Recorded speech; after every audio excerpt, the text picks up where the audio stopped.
ಸ್ನೇಹಿತರೆ ಎಲ್ಲರಿಗೂ ನಮಸ್ಕಾರ. ಎಲ್ಲರಿಗೂ MGN ಯೂಟ್ಯೂಬ್ ಚಾನಲ್ಗೆ ಸ್ವಾಗತ. ಸರ್ಕಾರದಿಂದ ಭೂ ಒಡೆತನ ಯೋಜನೆಗೆ ಅರ್ಜಿಯನ್ನ ಸಲ್ಲಿಸುವುದಕ್ಕೆ ಈಗ ಅವಕಾಶವನ್ನ ಕೊಟ್ಟಿದ್ದಾರೆ.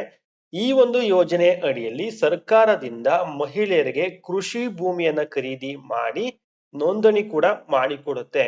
ಸೊ ಎಷ್ಟು ಅಂತ ನೋಡೋದಾದ್ರೆ 2 ಎಕರೆವರೆಗೂ ಜಮೀನನ್ನ ಖರೀದಿಸಿ ಕೊಡ್ತಾರೆ ಸರ್ಕಾರದ ಕಡೆಯಿಂದ. ಸೊ ಈ ಜಮೀನನ್ನ ಖರೀದಿಸಿ ಕೊಡೋದಕ್ಕೆ 10ರಿಂದ 12.5 ಲಕ್ಷ ರೂಪಾಯಿವರೆಗೂ ಸಹಾಯಧನ ಅಂದ್ರೆ ಸಬ್ಸಿಡಿ ಸಿಗುತ್ತೆ ಸರ್ಕಾರದಿಂದ. ಅಂದ್ರೆ ಈ 10ರಿಂದ 12.5 ಲಕ್ಷ ಏನಿದೆ, ಸೊ ಈ ಒಂದು ಅಮೌಂಟ್ ಅನ್ನ ನೀವು ಮರುಪಾವತಿ ಮಾಡುವಂತಹ ಅವಶ್ಯಕತೆ ಇರೋದಿಲ್ಲ. ಉಳಿದಂತಹ ಸಾಲವನ್ನ ಮಾತ್ರ ಮರುಪಾವತಿ ಮಾಡಬೇಕಾಗುತ್ತೆ. ಕೃಷಿ ಮಾಡುವಂತಹ ಉದ್ದೇಶಕ್ಕೆ ಸರ್ಕಾರ ಮಹಿಳೆಯರಿಗೆ ಈ ಒಂದು ಜಮೀನನ್ನ ಖರೀದಿಸಿ ಕೊಡುತ್ತೆ. ಅದರಲ್ಲಿ ಸಬ್ಸಿಡಿನೂ ಕೂಡ ಕೊಡುತ್ತೆ. 50% ವರೆಗೂ ಸಬ್ಸಿಡಿ ಸಿಗುತ್ತೆ. ಅಂದ್ರೆ 12.5 ಲಕ್ಷ ರೂಪಾಯಿವರೆಗೂ ಸಬ್ಸಿಡಿ ಸಿಗುತ್ತೆ. ಸೊ ಕೆಲವು ತಿಂಗಳ ಹಿಂದೆ ಅಂದ್ರೆ 3ರಿಂದ 4 ತಿಂಗಳುಗಳ ಹಿಂದೆ ಬೇರೆ ಬೇರೆ ಸಮುದಾಯಕ್ಕೆ ಎಲ್ಲಾನು ಕೂಡ ಅವಕಾಶವನ್ನು ಕೊಟ್ಟಿದ್ರು. ಈಗ ಮತ್ತೆ ಬೇರೆ ಬೇರೆ ಸಮುದಾಯಕ್ಕೂ ಕೂಡ ಅವಕಾಶವನ್ನು ಕೊಟ್ಟಿದ್ದಾರೆ ಈ ಒಂದು ಯೋಜನೆಗೆ ಅರ್ಜಿಯನ್ನ ಸಲ್ಲಿಸೋದಕ್ಕೆ. ಆ ಯಾವ ಸಮುದಾಯ ಅಂತ ನಿಮ್ಗೆ ತಿಳಿಸ್ಕೊಡ್ತೀನಿ. ಮತ್ತೆ ಈ ಒಂದು ಸಬ್ಸಿಡಿಯನ್ನ ಪಡಿಬೇಕು ಅಂದ್ರೆ, ಈ ಒಂದು ಭೂಮಿಯನ್ನ ಪಡಿಬೇಕು ಅಂದ್ರೆ ಏನೇನೆಲ್ಲ ಅರ್ಹತೆಗಳು ಇರಬೇಕಾಗುತ್ತೆ. ಸೊ ಈ ಒಂದು ಭೂಮಿಯನ್ನ ಖರೀದಿಸಿ ಕೊಡುವಂತಹ ಉದ್ದೇಶ ಏನು ಅಂದ್ರೆ, ಸರ್ಕಾರ ಈ ಒಂದು ಭೂಮಿಯನ್ನ ಏನಕ್ಕೆ ಇಲ್ಲಿ ಖರೀದಿ ಮಾಡಿ ಕೊಡುತ್ತೆ, ಅದು ಏನ್ ಉದ್ದೇಶ ಏನು, ಮತ್ತೆ ಸಾಲ ಮತ್ತೆ ಸಬ್ಸಿಡಿ ಎಲ್ಲ ಹೇಗೆ ಸಿಗುತ್ತೆ, ಯಾವ ರೀತಿ ಸಿಗುತ್ತೆ ಅದನ್ನು ಕೂಡ ಹೇಳ್ತೀನಿ. ಮತ್ತೆ ದಾಖಲೆಗಳು ಏನೇನ್ ಬೇಕು ಅಪ್ಲೈ ಮಾಡೋದಕ್ಕೆ, ಎಲ್ಲಿ ಮತ್ತು ಹೇಗೆ ಅಪ್ಲೈ ಮಾಡಬೇಕು, ಯಾವ ನಿಗಮಗಳಿಂದ ಸಾಲ ಮತ್ತೆ ಸಬ್ಸಿಡಿ ಸಿಗುತ್ತೆ, ಯಾವ ವರ್ಗದವರಿಗೆ ಈ ಒಂದು ಸೌಲಭ್ಯ ಸಿಗುತ್ತೆ, ಅಂದ್ರೆ ಇವಾಗ ಯಾರಿಗೆ ಈ ಯಾವ ಸಮುದಾಯಕ್ಕೆ ಅಪ್ಲೈ ಮಾಡೋದಕ್ಕೆ ಅವಕಾಶವನ್ನ ಕೊಟ್ಟಿದ್ದಾರೆ. ಮತ್ತೆ ಇದರಲ್ಲಿ 2 ಡಿವೈಡ್ ಆಗುತ್ತೆ. ನೀವು ಇಲ್ಲಿ ನೋಡ್ತಿರ್ಬೋದು 10 ಲಕ್ಷ ಮತ್ತೆ 12.5 ಲಕ್ಷ. ಸೊ ಇದು 10 ಲಕ್ಷ ಒಂದಿಷ್ಟು ಬೇರೆ ಒಂದು ಕಂಡೀಷನ್ ಇದೆ, ಮತ್ತೆ 12.5 ಲಕ್ಷಕ್ಕೆ ಕಂಡೀಷನ್ ಇದೆ. ಸೊ ಅದು ಯಾವ ರೀತಿ ಅಂತ ನಿಮ್ಗೆ ತಿಳಿಸ್ಕೊಡ್ತೀನಿ. ಇದೆಲ್ಲದ್ರ ಬಗ್ಗೆ ನೀವು ಪೂರ್ತಿಯಾಗಿ ತಿಳ್ಕೊಬೇಕು ಅಂದ್ರೆ ವಿಡಿಯೋವನ್ನ ಕೊನೆವರೆಗೂ ನೋಡಿ. ನೀವೇನಾದ್ರೂ ಈ ಒಂದು ಯೋಜನೆಗೆ ಅಪ್ಲೈ ಮಾಡ್ಬೇಕು ಅಂತ ಇದ್ರೆ ಈ ವಿಡಿಯೋ ನಿಮ್ಗೆ ತುಂಬಾ ಇಂಪಾರ್ಟೆಂಟ್ ಆಗುತ್ತೆ. ವಿಡಿಯೋವನ್ನ ಕೊನೆವರೆಗೂ ನೋಡಿ, ಎಲ್ಲೂ ಕೂಡ ಸ್ಕಿಪ್ ಮಾಡೋದಕ್ಕೆ ಹೋಗ್ಬೇಡಿ. ಅದಕ್ಕಿಂತ ಮುಂಚೆ ನೀವೇನಾದ್ರೂ ನಮ್ಮ ಚಾನಲ್ಗೆ ಸಬ್ಸ್ಕ್ರೈಬ್ ಮಾಡ್ಕೊಂಡಿಲ್ಲ ಅಂದ್ರೆ ಉಚಿತವಾಗಿ ಚಾನಲ್ಗೆ ಸಬ್ಸ್ಕ್ರೈಬ್ ಮಾಡಿ, ಹಾಗೆ ಪಕ್ಕದಲ್ಲಿರುವಂತಹ ಬೆಲ್ ಐಕಾನ್ ಕ್ಲಿಕ್ ಮಾಡಿ. ಇದರಿಂದ ನಾವು ಮಾಡುವಂತಹ ಪ್ರತಿಯೊಂದು ವಿಡಿಯೋ ನೋಟಿಫಿಕೇಶನ್ ನಿಮ್ಗೆ ಬರುತ್ತೆ. ಸ್ನೇಹಿತರೆ ವಿಡಿಯೋವನ್ನ ಶುರು ಮಾಡೋಣ. ಓಕೆ, ಈ ಒಂದು ಭೂ ಒಡೆತನ ಯೋಜನೆಯಲ್ಲಿ ಸಾಲ ಮತ್ತೆ ಸಬ್ಸಿಡಿ ಯಾವ ರೀತಿ ಸಿಗುತ್ತೆ, ಹೇಗೆ ಸಿಗುತ್ತೆ ಅನ್ನೋದನ್ನ ನೋಡೋಣ. ಈ ಒಂದು ಯೋಜನೆಯಲ್ಲಿ 50% ವರೆಗೂ ಸಬ್ಸಿಡಿ ಸಿಗುತ್ತೆ. ಮ್ಯಾಕ್ಸಿಮಮ್ ಆಗಿ 12.5 ಲಕ್ಷ ರೂಪಾಯಿವರೆಗೂ ಸಬ್ಸಿಡಿ ಸಿಗುತ್ತೆ. 10 ಲಕ್ಷ ಯಾರಿಗೆ ಸಿಗುತ್ತೆ ಸಬ್ಸಿಡಿ, ಮತ್ತೆ 12.5 ಲಕ್ಷ ಯಾರಿಗೆ ಸಿಗುತ್ತೆ ಅಂತ ನಿಮಗೆ ಮುಂದೆ ಹೇಳ್ತೀನಿ. ಸೊ ಈ ಒಂದು ಇದರಲ್ಲಿ ಸಾಲ ಮತ್ತೆ ಸಬ್ಸಿಡಿ ಬಗ್ಗೆ ತಿಳ್ಕೊಳ್ಳೋಣ. ಎಕ್ಸಾಂಪಲ್ಗೆ ಜಮೀನಿನ ಬೆಲೆ ಏನಾದ್ರೂ 20 ಲಕ್ಷ ಆದ್ರೆ 50% ಸಬ್ಸಿಡಿ ಸಿಗುತ್ತೆ. 50% ಅಂದ್ರೆ ಎಷ್ಟು? 20 ಲಕ್ಷದಲ್ಲಿ 10 ಲಕ್ಷ ರೂಪಾಯಿ ಸಬ್ಸಿಡಿ ಸಿಗುತ್ತೆ. ಇನ್ನು ಉಳಿದಂತಹ 10 ಲಕ್ಷ ರೂಪಾಯಿ ಇಲ್ಲಿ ಸಾಲ ಆಗುತ್ತೆ. ಸೊ 20 ಲಕ್ಷದಲ್ಲಿ 10 ಲಕ್ಷ ರೂಪಾಯಿ ಸಬ್ಸಿಡಿ ಸಿಗುತ್ತೆ, ಅದನ್ನ ನೀವು ಕಟ್ಟಬೇಕಾಗಿರುವಂತಹ ಅವಶ್ಯಕತೆ ಇಲ್ಲ. ಇನ್ನು ಉಳಿದಂತಹ 10 ಲಕ್ಷ ಏನಿರುತ್ತೆ ಅದನ್ನ ನೀವು ಬಡ್ಡಿ ಸಮೇತ ಮರುಪಾವತಿ ಮಾಡ್ಬೇಕಾಗುತ್ತೆ. ಬಡ್ಡಿ ಎಷ್ಟಿರುತ್ತೆ ಅಂದ್ರೆ 4% ಕಮ್ಮಿನೇ ಇರುತ್ತೆ. ಇನ್ನೊಂದು ಎಕ್ಸಾಂಪಲ್ ನೋಡೋದಾದ್ರೆ, ಜಮೀನಿನ ಬೆಲೆ ಏನಾದ್ರೂ 25 ಲಕ್ಷ ರೂಪಾಯಿ ಆದ್ರೆ, ಸೊ 25 ಲಕ್ಷ ರೂಪಾಯಿಯಲ್ಲಿ 50% ಸಬ್ಸಿಡಿ ಸಿಗುತ್ತೆ ಅಂತ ನೋಡೋದಾದ್ರೆ 12.5 ಲಕ್ಷ ರೂಪಾಯಿ ಸಬ್ಸಿಡಿ ಸಿಗುತ್ತೆ. ಸೊ ಓಕೆನಾ. ಇನ್ನು ಉಳಿದಂತಹ 12.5 ಲಕ್ಷ ಏನಿದೆ ಅಂದ್ರೆ 50% ಹೋದ್ಮೇಲೆ ಇನ್ನು ಉಳಿದಂತಹ 50% ಏನಿರುತ್ತೆ ಸಾಲ, ಆ ಒಂದು ಸಾಲವನ್ನ ಮಾತ್ರ ಮರುಪಾವತಿ ಮಾಡಬೇಕಾಗುತ್ತೆ. ಅದು ಕೂಡ ಇಂಟ್ರೆಸ್ಟ್ ಇರುತ್ತೆ. ಬಡ್ಡಿ ದರ ಎಷ್ಟಿರುತ್ತೆ ಅಂತ ನೋಡೋದಾದ್ರೆ 4% ಬಡ್ಡಿ ದರ ಇರುತ್ತೆ. ಸೊ ಓಕೆ, ಈಗ ನಿಮ್ಗೆ ಸಾಲ ಮತ್ತೆ ಸಬ್ಸಿಡಿ ಹೇಗೆ ಸಿಗುತ್ತೆ ಅನ್ನುವಂಥದ್ದು ಗೊತ್ತಾಯ್ತು. ನಾನು ಎಕ್ಸಾಂಪಲ್ ಕೊಟ್ಟಿದ್ದೀನಿ. ಆ ಜಮೀನಿನ ಬೆಲೆ ಎಷ್ಟಿರುತ್ತೆ ಅದರಲ್ಲಿ 50% ಸಬ್ಸಿಡಿ ಸಿಗುತ್ತೆ. ಸೊ ಓಕೆನಾ. ಮ್ಯಾಕ್ಸಿಮಮ್ ಆಗಿ 10 ಲಕ್ಷ ಅಥವಾ 12.5 ಲಕ್ಷ ರೂಪಾಯಿ ನಿಮ್ಗೆ ಸಬ್ಸಿಡಿ ಸಿಗುವಂತದ್ದು. ಸೊ ನೆಕ್ಸ್ಟ್, ಈ 12.5 ಲಕ್ಷ ರೂಪಾಯಿ ಸಬ್ಸಿಡಿ ಯಾರಿಗೆ ಸಿಗುತ್ತೆ, ಮತ್ತೆ 10 ಲಕ್ಷ ರೂಪಾಯಿ ಸಬ್ಸಿಡಿ ಯಾರಿಗೆ ಸಿಗುತ್ತೆ ಅಂತ ನೋಡೋದಾದ್ರೆ, ನೋಡಿ 12.5 ಲಕ್ಷ ರೂಪಾಯಿ ಸಹಾಯಧನ ಅಂದ್ರೆ ಸಬ್ಸಿಡಿ ಯಾರಿಗೆ ಸಿಗುತ್ತೆ ಅಂತ ನೋಡೋದಾದ್ರೆ, ಸೊ ಈ ಒಂದು ಜಿಲ್ಲೆಯಲ್ಲಿರುವಂತವ್ರಿಗೆ, ಅಂದ್ರೆ ಆ ಒಂದು ಜಿಲ್ಲೆಯಲ್ಲಿ ಜಮೀನನ್ನ ಖರೀದಿ ಯಾರು ಮಾಡ್ತಾರೆ, ಸೊ ಅಂತವರಿಗೆ 12.5 ಲಕ್ಷ ರೂಪಾಯಿ ಸಹಾಯಧನ ಸಿಗುತ್ತೆ.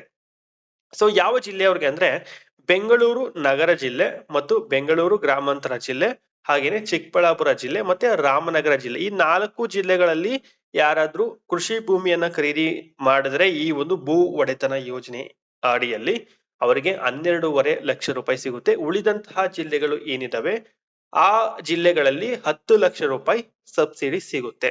ಸೊ ಸಿಂಪಲ್ ಆಗಿ ಇದನ್ನ ಅರ್ಥ ಮಾಡ್ಕೊಳ್ಳಿ. ನೆಕ್ಸ್ಟ್, ಅರ್ಹತೆ ಏನೇನೆಲ್ಲ ಇರಬೇಕಾಗುತ್ತೆ ಅನ್ನೋದನ್ನ ಇವಾಗ ನೋಡ್ತಾ ಹೋಗೋಣ.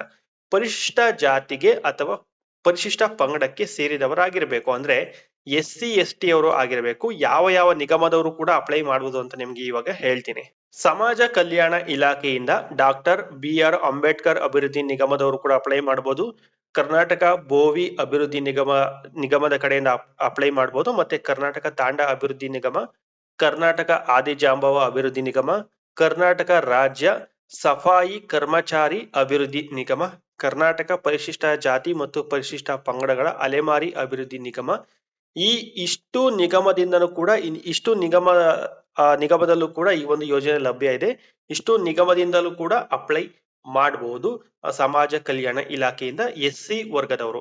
ಹಾಗಾದ್ರೆ ST ವರ್ಗಕ್ಕೆ ಬಂದ್ರೆ ಪರಿಶಿಷ್ಟ ಪಂಗಡಗಳ ಕಲ್ಯಾಣ ಇಲಾಖೆಯಿಂದ ಕರ್ನಾಟಕ ಮಹರ್ಷಿ ವಾಲ್ಮೀಕಿ ಪರಿಶಿಷ್ಟ ಪಂಗಡಗಳ ಅಭಿವೃದ್ಧಿ ನಿಗಮದ ಕಡೆಯಿಂದ ಅಪ್ಲೈ ಮಾಡಬಹುದು. ಮತ್ತೆ ಎರಡನೇದಾಗಿ ಕರ್ನಾಟಕ ಮೇದಾರ ಪರಿಶಿಷ್ಟ ಪಂಗಡಗಳ ಅಲೆಮಾರಿ ಅಭಿವೃದ್ಧಿ ನಿಗಮದ ಕಡೆಯಿಂದ ಕೂಡ ಅಪ್ಲೈ ಮಾಡಬಹುದು.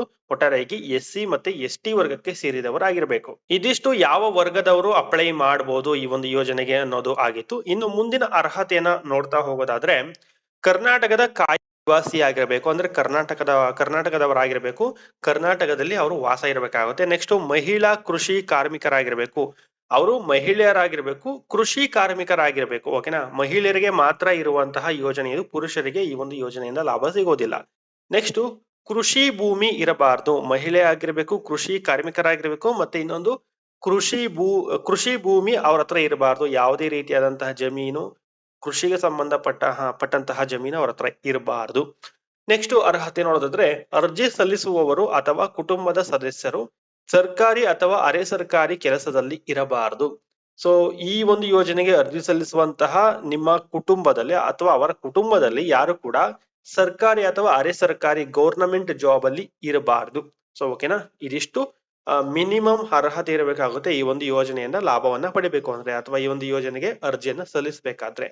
ನೆಕ್ಸ್ಟ್ ಕಂಡೀಷನ್ ಏನಂದ್ರೆ, ಸೊ ಈ ಒಂದು ಯೋಜನೆ ಅಡಿಯಲ್ಲಿ ಸಾಲ ಮತ್ತು ಸಹಾಯಧನ ಮಂಜೂರಾದ ನಂತರ ಅನರ್ಹ ಅಂತ ಗೊತ್ತಾದ್ರೆ ಯಾವುದೇ ಹಂತದಲ್ಲಿ ರದ್ದು ಮಾಡಲಾಗುತ್ತದೆ. ಅಪ್ಲೈ ಮಾಡಿದ್ಮೇಲೂ ಕೂಡ ಕ್ಯಾನ್ಸಲ್ ಆಗ್ಬೋದು, ಅಥವಾ ನಿಮ್ಗೆ ಅಪ್ರೂವಲ್ ಆಗಿ ನಿಮ್ಗೆ ಸಾಲ ಸ್ಯಾಂಕ್ಷನ್ ಆಗಿ ಅಥವಾ ನಿಮ್ಗೆ ಸಬ್ಸಿಡಿ ಸ್ಯಾಂಕ್ಷನ್ ಆದ್ರೂ ಕೂಡ ಆಮೇಲೆ ಏನಾದ್ರೂ ಇದು ಅನರ್ಹ ಅಂತ ಗೊತ್ತಾದ್ರೆ, ಸೊ ನೀವು ಅನರ್ಹರು ಅಂತ ಗೊತ್ತಾದ್ರೆ ಖಂಡಿತವಾಗ್ಲೂ ಯಾವುದೇ ಹಂತದಲ್ಲಿ ಆ ಒಂದು ಯೋಜನೆಯನ್ನ ರದ್ದು ಮಾಡ್ತಾರೆ, ಮತ್ತೆ ಕಾನೂನು ರೀತಿಯಾದಂತಹ ಕ್ರಮನೂ ಕೂಡ ಕೈಗೊಳ್ತಾರೆ ಅನ್ನುವಂಥದ್ದು ಇಲ್ಲಿ ಕನ್ಫರ್ಮ್ ಅಂತ ಹೇಳ್ಬೋದು. ಸೊ ಹಾಗಾಗಿ ಹುಷಾರಾಗಿ ನೋಡ್ಕೊಂಡು ಫೇಕ್ ಡಾಕ್ಯುಮೆಂಟ್ಸ್ ಗಳನ್ನ ಕೊಡ್ತೇನೆ ನೀವು ಅಪ್ಲೈ ಮಾಡ್ಬೇಕಾಗುತ್ತೆ. ನಿಮ್ದೆಲ್ಲ ಡಾಕ್ಯುಮೆಂಟ್ಸ್ ಎಲ್ಲ ಕರೆಕ್ಟ್ ಆಗಿದೆ, ಎಲ್ಲ ಅರ್ಹತೆ ಇದೆ ಅಂತಂದ್ರೆ ಏನು ಭಯ ಪಡುವಂತ ಅವಶ್ಯಕತೆ ಇಲ್ಲ. ನೀವು ಆರಾಮಾಗಿ ಅಪ್ಲೈ ಮಾಡಿ ಈ ಒಂದು ಯೋಜನೆಯಿಂದ ಲಾಭವನ್ನ ಪಡಿಬಹುದು. ನೆಕ್ಸ್ಟ್ ದಾಖಲೆಗಳು ಏನೇನ್ ಬೇಕಾಗುತ್ತೆ ಅನ್ನೋದನ್ನ ನೋಡೋದಾದ್ರೆ ಭಾವಚಿತ್ರ ಅಂದ್ರೆ ಪಾಸ್ಪೋರ್ಟ್ ಸೈಜ್ ಫೋಟೋ ಬೇಕಾಗುತ್ತೆ. ನೆಕ್ಸ್ಟ್ ಜಾತಿ ಪತ್ರ ಅಂದ್ರೆ ಜಾತಿ ಪ್ರಮಾಣ ಪತ್ರ, ಅದರಲ್ಲಿ RD ಸಂಖ್ಯೆ ಇರಬೇಕು. ಕ್ಯಾಸ್ಟ್ ಸರ್ಟಿಫಿಕೇಟ್ ಅಲ್ಲಿ RD ನಂಬರ್ ಇರಬೇಕು. ಇಲ್ಲ ಅಂದ್ರೆ ರಿನಿವಲ್ ಮಾಡಿಸ್ಕೊಳ್ಳಿ. ನಿಮ್ಮ ಹತ್ತಿರದಲ್ಲಿರುವಂತಹ ಏನು ಸರ್ಕಾರಿ ಕಚೇರಿ ಏನಿರುತ್ತೆ ಅಲ್ಲಿ ಹೋಗಿ ನೀವು ರಿನಿವಲ್ ಮಾಡಿಸ್ಕೊಂಡ್ರೆ ನಿಮ್ಗೆ RD ನಂಬರ್ ಬರುತ್ತೆ. ಇಲ್ಲ ಅಂದ್ರೆ ಇದ್ರೆ ನೀವೇನು ರಿನಿವಲ್ ಮಾಡಿಸುವಂತ ಅವಶ್ಯಕತೆ ಇಲ್ಲ. ನೆಕ್ಸ್ಟ್ ಆದಾಯ ಪ್ರಮಾಣ ಪತ್ರ, ಅದು 5 ವರ್ಷಕ್ಕೆ ಒಂದ್ಸಾರಿ ರಿನಿವಲ್ ಮಾಡಿಸ್ಕೋಬೇಕಾಗುತ್ತೆ. ಅದು ರಿನಿವಲ್ ಆಗಿದೆಯಾ ಇಲ್ವಾ ಅಂತ ನೋಡ್ಕೊಳ್ಳಿ. ಅದರಲ್ಲೂ ಕೂಡ RD ನಂಬರ್ ಇರಬೇಕು. ಇಲ್ಲ ಅಂದ್ರೆ ನೀವು ರಿನಿವಲ್ ಮಾಡಿಸ್ಕೊಟ್ರೆ RD ನಂಬರ್ ಬರುತ್ತೆ. ಮತ್ತೆ ಎಕ್ಸ್ಪೈರ್ ಆಗಿದ್ರೆ ನಿಮ್ಗೆ ಹೊಸ ಕೂಡ ಸಿಗುತ್ತೆ. ನೆಕ್ಸ್ಟ್ ಆಧಾರ್ ಕಾರ್ಡ್ ಬೇಕಾಗುತ್ತೆ. ನೆಕ್ಸ್ಟ್ ಕೃಷಿ ಕಾರ್ಮಿಕರ ದೃಢೀಕರಣ ಪತ್ರ ಬೇಕಾಗುತ್ತೆ. ಸೊ ನೆಕ್ಸ್ಟ್ ಎಲ್ಲಿ ಅರ್ಜಿಯನ್ನ ಸಲ್ಲಿಸಬೇಕು ಅಂತ ನೋಡೋದಾದ್ರೆ ಸೇವಾ ಸಿಂಧು ಪೋರ್ಟಲ್ ಮುಖಾಂತರ, ಆನ್ಲೈನ್ ಮುಖಾಂತರ ನೀವು ಅರ್ಜಿಯನ್ನ ಸಲ್ಲಿಸಬಹುದು. ನೀವಾಗಿ ನಿಮ್ಮ ಮೊಬೈಲ್ ಅಲ್ಲಿ ಅಥವಾ ಲ್ಯಾಪ್ಟಾಪ್ ಅಲ್ಲಿ ಅರ್ಜಿಯನ್ನ ಸಲ್ಲಿಸಬಹುದು. ಸೊ ಒಂದ್ ವೇಳೆ ಅದು ಬೇಡ ಅಂದ್ರೆ ನೀವು ನಾಗರಿಕ ಸೇವಾ ಕೇಂದ್ರಗಳು ಅಂತ ಇರುತ್ತಲ್ಲ, ಗ್ರಾಮ 1, ಕರ್ನಾಟಕ 1, ಬೆಂಗಳೂರು 1, ಈ ಒಂದು ಸೇವಾ ಕೇಂದ್ರಗಳಲ್ಲಿ ಅರ್ಜಿಯನ್ನ ಸಲ್ಲಿಸಬಹುದು. ಸೊ ನೆಕ್ಸ್ಟ್ ಕೊನೆಯ ದಿನಾಂಕ ಯಾವಾಗ ಅಂತ ನೋಡೋದಾದ್ರೆ SC ವರ್ಗಕ್ಕೆ, ಪರಿಶಿಷ್ಟ ಜಾತಿ ವರ್ಗಕ್ಕೆ 10/9/2025 ಲಾಸ್ಟ್ ಡೇಟ್ ಇರುತ್ತೆ. ಹಾಗೇನೆ ST ವರ್ಗಕ್ಕೆ ಅಂದ್ರೆ ಪರಿಶಿಷ್ಟ ಪಂಗಡಗಳ ವರ್ಗಕ್ಕೆ 17/9/2025 ಲಾಸ್ಟ್ ಡೇಟ್ ಆಗಿರುತ್ತೆ. ಇದ್ರ ಬಗ್ಗೆ ಹೆಚ್ಚಿನ ಮಾಹಿತಿ ಏನಾದ್ರು ಬೇಕು ಅಂದ್ರೆ ನಿಮ್ಗೆ 9482300400 SC/ST ಹೆಲ್ಪ್ ಲೈನ್ ಗೆ ಕಾಲ್ ಮಾಡಿನೂ ಕೂಡ ನೀವು ಇದ್ರ ಬಗ್ಗೆ ಹೆಚ್ಚಿನ ಇನ್ಫಾರ್ಮೇಶನ್ ಅನ್ನ ಪಡಿಬಹುದು ಸ್ನೇಹಿತರೆ. ಓಕೆ, ಈ ಒಂದು ಯೋಜನೆಗೆ ನೀವು ಎಲ್ಲಾ ರೀತಿಯಿಂದಲೂ ಕೂಡ ಅರ್ಹತೆ ಹೊಂದಿದ್ದೀರಾ ಅಥವಾ ಎಲಿಜಿಬಲ್ ಇದ್ದೀರಾ ಅಂದ್ರೆ ಅಪ್ಲೈ ಮಾಡಿ, ಮತ್ತೆ ಬೇರೆಯವ್ರಿಗೂ ಶೇರ್ ಮಾಡಿ. ಈ ಒಂದು ಮಾಹಿತಿಯನ್ನಾಗಿರ್ಬೋದು ಅಥವಾ ಈ ಒಂದು ವಿಡಿಯೋವನ್ನಾಗಿರ್ಬೋದು ಶೇರ್ ಮಾಡಿ. ತುಂಬಾ ಜನಕ್ಕೆ ಗೊತ್ತಿರೋದಿಲ್ಲ. ಸೊ ಓಕೆನಾ, ಸೊ ಈ ಒಂದು ಇನ್ಫಾರ್ಮೇಶನ್ ಇಷ್ಟ ಆಗಿರೋ ಲೈಕ್ ಮಾಡಿ. ಥ್ಯಾಂಕ್ ಯು ಸೋ ಮಚ್, ಧನ್ಯವಾದಗಳು.